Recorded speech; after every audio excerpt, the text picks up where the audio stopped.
Unu afụgoni anụ na ndị otu Mathias na-agbazi ọsọ arapịa. Ihe abụkwu ndị na-ekwu ibulu na-asị na o nwere ihe ọ na-eme. Na ọmụ ihe ọ na-eme, he should fire on, he should fire on. Agwa m unu si unu na as long as n'iso wee kpubi ihe alụ anụ okpu eze, nne ya eketecha ọkụ ya one after the other. Keta this young man ichie na Mathias first one, ichie ya the second one. Ndị otu Mathias sote su ya. Ma ndị na-unfollow ya, ma ndị na-akpụ ya, iche eke comment section this video so si iyi ka akpọgide this young man o. Mana mgbe a na-asị ya ride on, mgbe a na-asị ya ride on na ibia today say na one of them mecha mee video mgbe ọ na-unfollow ya. O ji wegwu na how devilish and how wicked and terrorizing these people dị. Very very terrorist and Janjaweed Arab group ka ndị anụ nwa mma. I'm telling you the truth. Akwefo ndị oji egbe eje ka ndị anụ nwa. Ọ ka gị ma n'imekọ ihe with Boko Haram. Ịma na ndị na-emekọ ya were ndị oji egbe eje. Da imekọ ihe with these online terrorists anụ nwa. This young man na-eguru m. Online terrorists, cyber bullies ka ncha niile bụ. Ha ncha nwere onye afọ hapụ. Na ha ka ha si emekọ akpọli nwoke mmadụ because na okwulu okwu. Anọ n'ebe TV ifugonu ka o si adị. Ifugo ka o si adị. Agwa m unu na as long as n'ihi iso support this man, iso akwa di ya, iso asị ha ride on, iso esi ya anọsọ ụka ọgụ, one day n'ihi ya iketa ọkị ya. Offer unu to you people na-asị na ọmụọkọrọ dide na ọda amụọkọ dide ya, he is saying the truth. Agwa m unu agwa unu ya anọ as long as na Chukwu na-anọrọ n'ụwa, there is no God in heaven who oversees and overwatch the affairs of men on earth.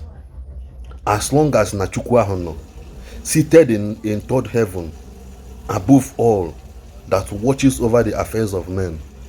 Unu ya nọ n'obodo oyibo ebe ọbụla nọ, papa unu ewere aka ya see video ụmụ nwanne unu nwụrụ anwụ na road accident or somewhere or anywhere whether by chance or by coincidence or you set na photo na page ya unu ya afia. By that day you will feel the pain of people.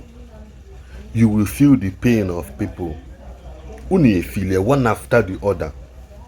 And on the TV akwa ifugi akita. Ifugo ka o si adị. Don't worry, nke aka wo mbido.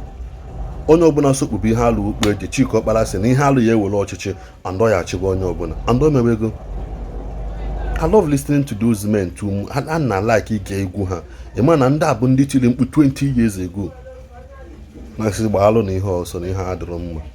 Iji teknọlọji ndị ọcha wepụta a fight ndị ọcha while reject their tradition. Why not iwepụ ya till today a na-ete nkwụ na village gị, a na-ete nkwụ na be nna gị, ị na-aṅụ nkwụ enu. Original high time unu bido refine nwa nkwụ ahụ bido mewe ya export, bido mewe pan wine export. Ọ naghị isi ewetelu unu champagne Brandovel kedu afa ha Hennessy a na-ewebata ebe unu apakeji nkwụ ọcha witara yo akọ na uche Amadioha ahụ unu bụ unu emewe ya export. Mana otu abụ n'ezi anụ n'ebe TV ikotego don't worry, nke a ka bụ mbido. Ndị a egosi gị ya ha ji wee bụrụ ha ya egosi gị ya unu niile ya na efada ọlụọma ihe ha ma efada ọlụọma maka na okwulu okwu emelụ fada ọlụọma vidio nke a ha ka sote so gị sọsọ 2 vidio ka imegolo ị na-agwa ha wepụ aka na ihe na-eme adịrọ mma ha sote so gị like this. Don't worry, all of you eketecha oke. I'm telling ebe a ka mma anọ I will be laughing. I say na who laugh last laugh the best. Mma achịburu n'ọchị. Don't worry. God know. What's up my people? Kenchabomo. You gotta go. Metro makana share button. Ina share. Ina tagli Mathias Ezeaku. Maka ndị baye ise ụkpala okpoko gburu. Gịnị mere ntị chiri ya? O meghe n'izu ọ ga-emekwe n'ọnwa. Enwere obere advice nyere Mathias n'ụtụtụ today, n'ụtụtụ taa m post the video this morning. Ndị fans ya wee ju na page m na-ata m na-agbụpụ nke ogwu azụ. Ha ju na page nation nwa kemgbe ụtụtụ. Ọ na-abụghị ezigbo mmadụ. Ọ bụ na that video m mere megidere gị na like that video, ị bụghị ezigbo mmadụ. Last year ka unu push katara this young man ya ruo Abuja.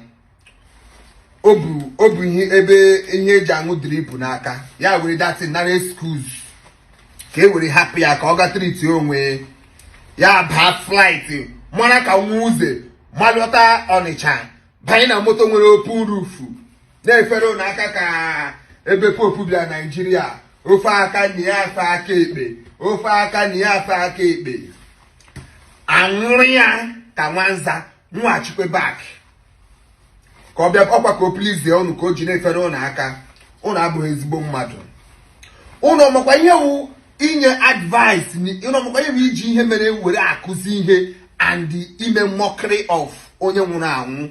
Mathias is making a mockery of the dead, not teaching. Don't tell me trash. Unu kwune ka nso ibe makwara akọrọ na mgbede a. Enwe ihe dị iche ikuzi ihe.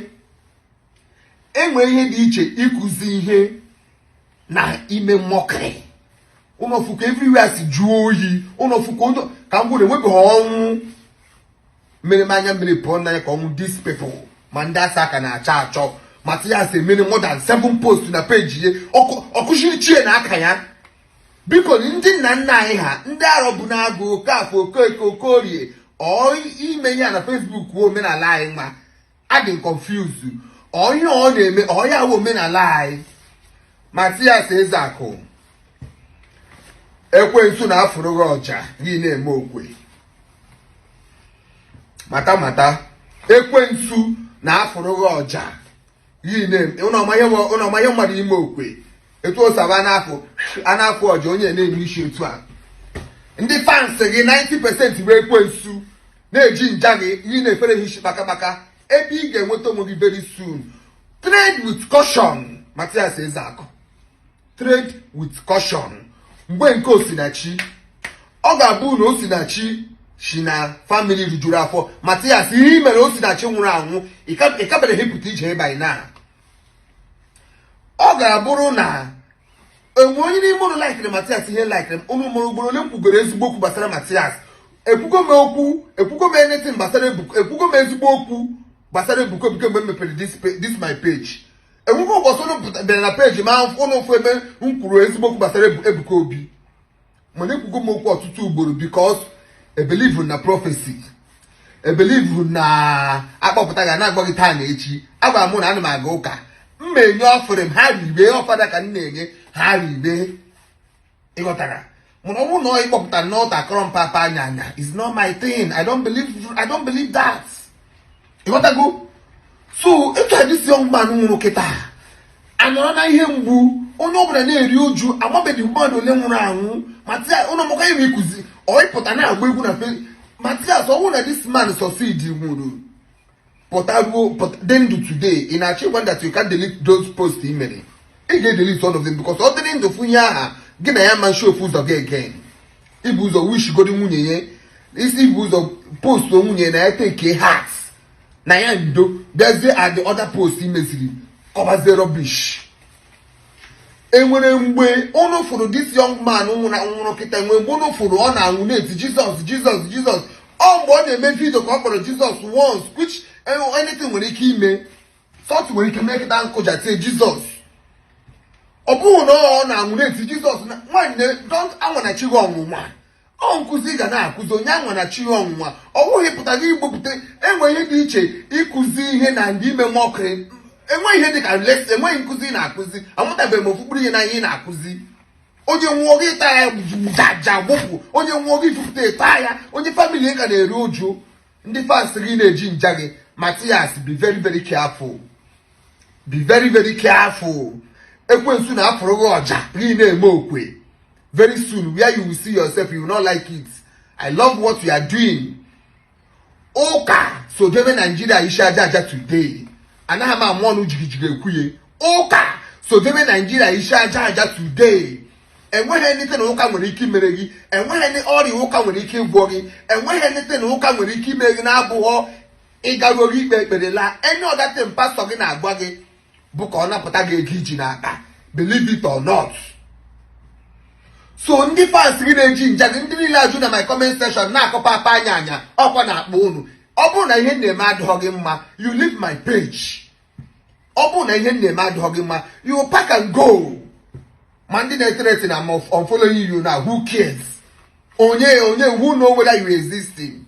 a na-akọ ya bụrụ ihe a na-akọ. Mathias Ezeaku be careful, uche gị dị ya.